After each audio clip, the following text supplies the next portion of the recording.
श्रीमद्भागवत भगवान की जय। श्रीमद्भागवत भगवान की जय। श्रीमद्भागवत भगवान की जय। श्रीमद्भागवत भगवान का 11वें अध्याय का महात्म्य में नमः। श्री महादेव जी कहते हैं,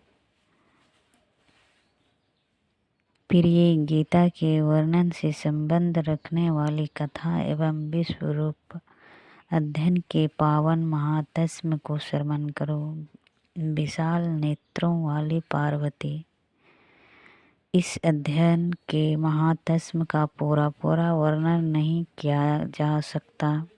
इसके संबंधों में सहस्त्रों कथाएं हैं। उनमें से एक यहाँ कही जाती है। परिणीता नदी के तट पर मेघकर नामक से विख्यात एक बहुत बड़ा नगर है। उसके प्रकार चार दीवारें और गोरपुर द्वार बहुत ऊंचे है। वहाँ बड़ी बड़ी विश्रामशालाएं हैं, जिनमें सोने के खंभे शोभा दे रहे हैं। उस नगर में श्रीमान, सुखी, शांत, सदाचारी तथा जितेंद्रिय मनुष्यों का निवास है। वहाँ हाथ में शंख नामक धनुष धारण करने वाले जगदीश्वर भगवान विष्णु विराजमान है। वे परम ब्रह्म के साकार स्वरूप है। संसार के नेत्रों को जीवन प्रदान करने वाले है। उनका गौरवपूर्ण श्री विग्रह भगवती लक्ष्मी के नेत्र कमलों द्वारा पूजित होता है। भगवान के वह झांक के वामन अवतार की है। मेघ के समान उनका श्याम वर्ण तथा कोमल आकृति है। वक्ष स्थल पर श्रीवत्स का चिन्ह शोभा पाता है। वे कमल और वनमाला के विभूषित है। अनेक प्रकार के आभूषणों से सुशोभित हो भगवान वामन रत्नयुक्त समुद्र के सदृश जान पड़ते हैं। पीताम्बर से उनके श्याम विग्रह की क्रांति ऐसी प्रतीत होती है मानो चमकती हुई बिजली के घिरा हुआ श्रृंग मेघ के शोभा पा रहा है। उन भगवान वामन का दर्शन करके जीवन जन्म एवं संसार के बंधन से मुक्त हो जाता है। उस नगर में मेखला नामक महान तीर्थ है, जिसमें स्नान करके मनुष्य श्वास वैकुंठ धाम को प्राप्त होता है। स्वतः वैकुंठ धाम को प्राप्त होता है। वहाँ जगत के स्वामी, करुणा का सागर भगवान नृसिंह का दर्शन करने से मनुष्य 7 जन्मों के लिए किए हुए घोर पाप से छुटकारा पा सकता है। जो मनुष्य मेखला में गणेश जी का भी दर्शन करता है, वह सदा दुस्तर विघ्नों के भी पार हो जाता है। उसी मेघंकर नगर में कोई श्रेष्ठ ब्राह्मण थे, जो ब्रह्मचर्य परायण, ममता और अहंकार से रहित, वेद शास्त्रों में प्रवीण, जितेंद्रिय तथा भगवान वासुदेव के श्रेयमन से उनका नाम सुंदर था। प्रिय, वे शंख धनुष धारण करने वाले भगवान के पास गीता का 11वें अध्याय विश्व स्वरूप दर्शन योग का पाठ किया करते थे। उस अध्ययन के प्रभाव से उनके ब्रह्म ज्ञान की प्राप्ति हो गई थी। परमानंद संदोह से पूर्ण उत्तम ज्ञानमयी समाधि के द्वारा इंद्रियों के अंतर्मुख हो जाने के कारण वे निश्चल स्थिति को प्राप्त हो गए थे और सदा जीवन मुक्त योगी की स्थितियों में रहते थे। एक समय जब बृहस्पति सिंह राशि पर स्थिर थे, महायोगी सुंदर ने गोदावरी तीर्थ की यात्रा आरंभ की। वे क्रमशः वीरज तीर्थ, तारा तीर्थ, कपिलासंग, अष्टतीर्थ, कपिलाद्वार, ऋषिवहन, अंबिकापुरी तथा करस्थानपुर आदि क्षेत्रों में स्नान और दर्शन करते हुए बिहावमंडपम नामक नगर में आए। वहाँ उन्होंने प्रत्येक घर में जाकर अपने ठहरने के लिए स्थान मांगा, परंतु कहीं भी उन्हें स्थान नहीं मिला। अंत में गांव के मुखिया ने उन्हें एक बहुत बड़ी धर्मशाला दिखा दी। ब्राह्मण ने साथियों सहित उसके भीतर जाकर रात में निवास किया। सवेरे होने पर उन्होंने अपने को तो धर्मशाला के बाहर पाया, किंतु उनके और साथी नहीं दिखाई दिए। वे उन्हें खोजने के लिए चले। इतने में ही ग्रामपाल मुखिया से उसकी भेंट हो गई। ग्रामपाल ने कहा, मुनि श्रेष्ठ, तुम सब प्रकार से दीर्घ आयु जान पड़ते हो। सौभाग्यशाली तथा पुण्यवान पुरुषों में तुम सबसे पवित्र हो। तुम्हारे भीतर कोई लोकोत्तर प्रभाव विद्वान है। तुम्हारे साथी कहाँ गए और कैसे इस भवन से बाहर हुए, इसका पता लगाओ। मैं तुम्हारे सामने इतना ही कहता हूँ कि तुम्हारे जैसा तपस्वी मुझे दूसरा कोई नहीं दिखाई देता। विप्रवर, तुम्हें किस महामंत्र का ज्ञान है, किस विद्या का आश्रय लेते हो तथा किस देवता की दया से तुम्हें अलौकिक शक्ति आ गई है।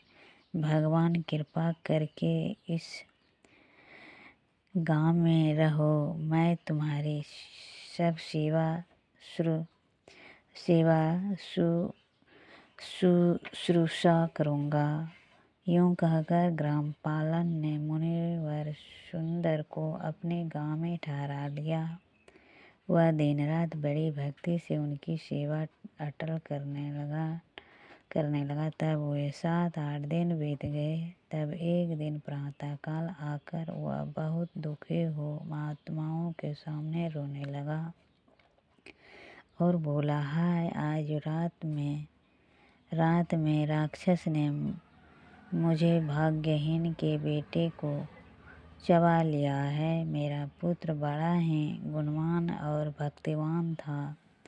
ग्राम पालक के इस प्रकार कहने पर योगी सुनद ने पूछा, कहाँ है वह राक्षस और किस प्रकार उसने तुम्हारे पुत्र का भक्षण किया है। ग्रामपाल बोले, ब्राह्मण, इस नगर में एक बड़ा भयंकर नरभक्षी राक्षस रहता है। वह प्रतिदिन आकर इस नगर के मनुष्यों को खा लिया करता था। तब एक दिन समस्त नगरवासियों ने मिलकर उससे प्रार्थना की, राक्षस, तुम हम सब लोगों की रक्षा करो। हम तुम्हारे लिए भोजन की व्यवस्था किए देते हैं। यहाँ बाहर की जो पथिक रात में आकर नींद लेने लगे, उनको खा जाना। इस प्रकार नागरिक मनुष्यों ने गांव के मुझ मुखिया द्वारा इस धर्मशाला में भेजे हुए पथिकों को ही राक्षस का आहार निश्चित किया। अपने प्राणों की रक्षा के लिए ही उन्हें ऐसा करना पड़ा। तुम भी अन्य राहगीरों के साथ इस घर में आकर सोए थे, किंतु राक्षस ने उन शवों को तो खा लिया, केवल तुम्हें छोड़ दिया है। द्विजोत्तम, तुम में ऐसा क्या प्रभाव है, इस बात को तुम ही जानते हो। इस समय मेरे पुत्र का एक मित्र आया था, किंतु मैं उसे पहचान ना सका। वह मेरे पुत्र को बहुत ही प्रिय था, किंतु अन्य राहगीरों के साथ उसे भी मैंने उसी धर्मशाला में भेज दिया। मेरे पुत्र ने जब सुना कि मेरा मित्र भी उसमें प्रवेश कर गया है, तब वह उसे वहाँ से ले आने के लिए गया, परंतु राक्षस ने उसे भी खा लिया। आज सवेरे मैंने बहुत दुखी होकर उस पिशाच से पूछा, ओ दुष्ट आत्मा, तूने रात में मेरे पुत्रों को भी खा लिया। तुम्हारे पेट में पड़ा हुआ मेरा पुत्र जिससे जीवित हो सके, ऐसा कोई उपाय यदि हो तो बताओ। राक्षस ने कहा, ग्रामपाल, धर्मशाला के भीतर घुसे हुए तुम्हारे पुत्र के न जाने के कारण मैंने भक्षण किया है।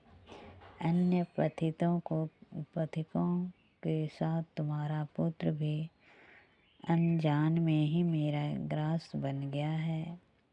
वह मेरे उदर में जिस प्रकार जीवित और रक्षित रह सकता है, वह उपाय स्वयं विधाता ने ही कर दिया है। जो ब्राह्मण सदा गीता के 11वें अध्याय का पाठ करता हो, उसके प्रभाव से मेरी मुक्ति होगी और मेरे मरे हुए को पुनः जीवन प्राप्त होगा। यहाँ कोई ब्राह्मण रहते हैं, उनको मैंने एक दिन धर्मशाला से बाहर कर दिया था।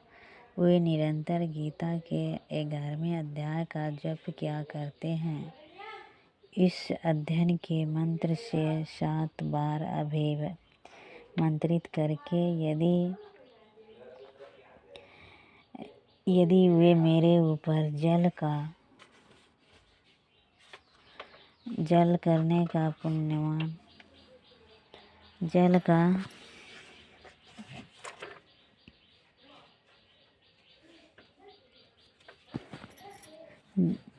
यदि वे मेरे ऊपर जल छिड़का दे तो निसंदेह मेरा शाप से उद्धार हो जाएगा। इस प्रकार उस राक्षस का संदेश पाकर मैं तुम्हें निकट आया हूँ।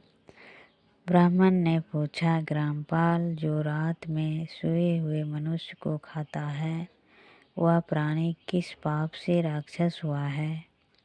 ग्रामपाल बोला, ब्राह्मण, पहले इस गांव में कोई किसान ब्राह्मण रहता था। एक दिन वह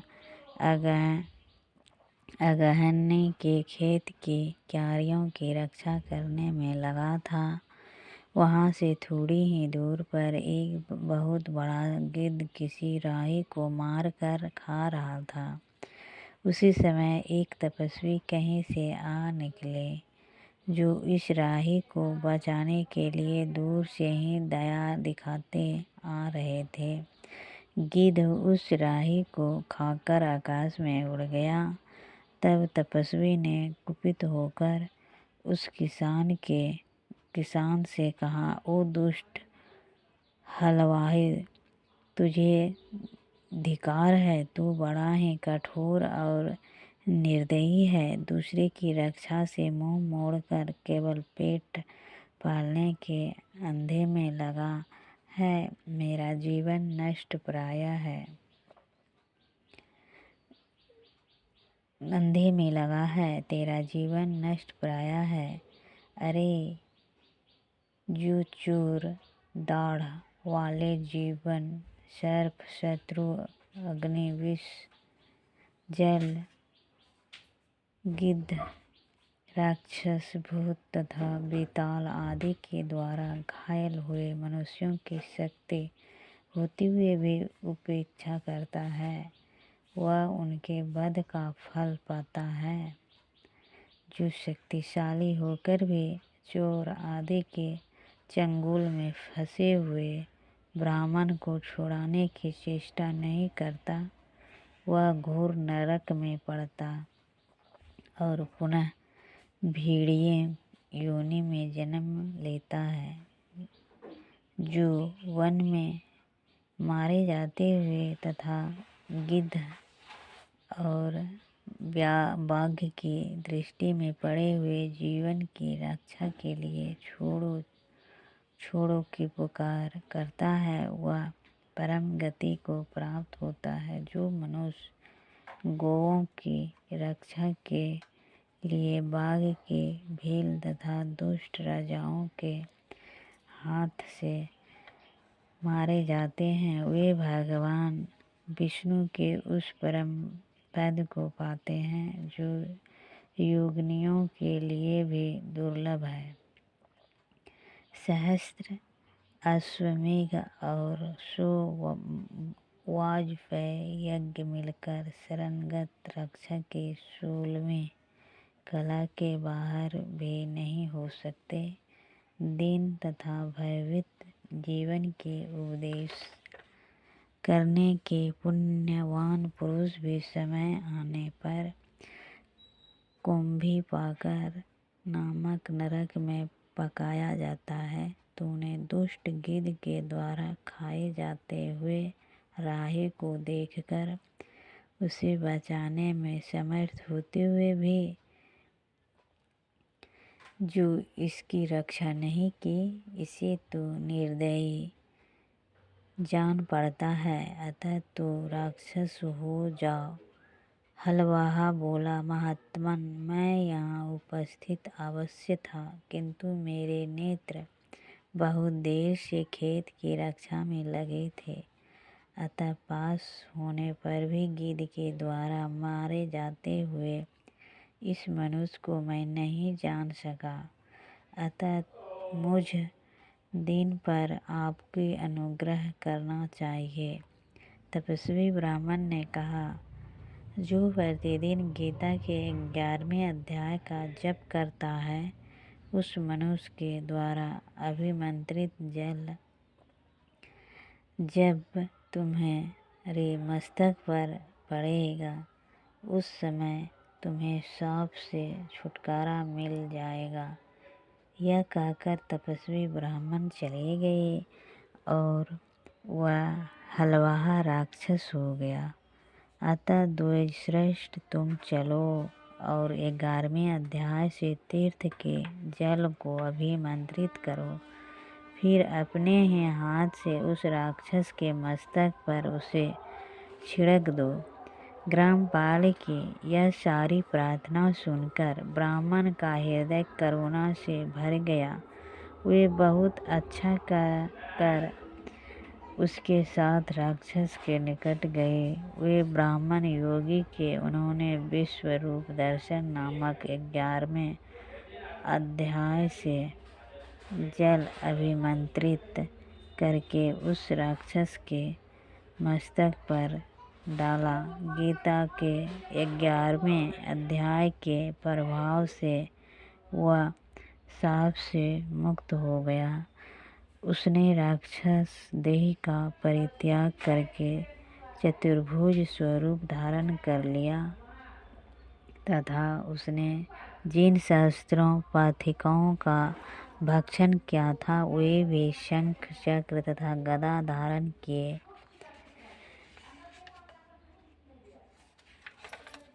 चतुर्भुज स्वरूप हो गए। तत्पश्चात वे सभी विमान पर आरूढ़ हुए। इतने में ही ग्रामपाल ने राक्षस से कहा, निशाचर, मेरा पुत्र कौन है, उसे दिखाओ। उसके यूँ कहने पर दिव्य बुद्धि वाले राक्षस ने कहा, ये जो तमाल के समान श्याम 4 भुजाधारी मणिक्यमय मुकुट से सुशोभित तथा दिव्य मनुष्यों के बने हुए कुंडलों से अलंकृत है। हार पहनने के कारण जिनके कंधे मनोहर प्रतीत होते हैं, जो सोने के भुज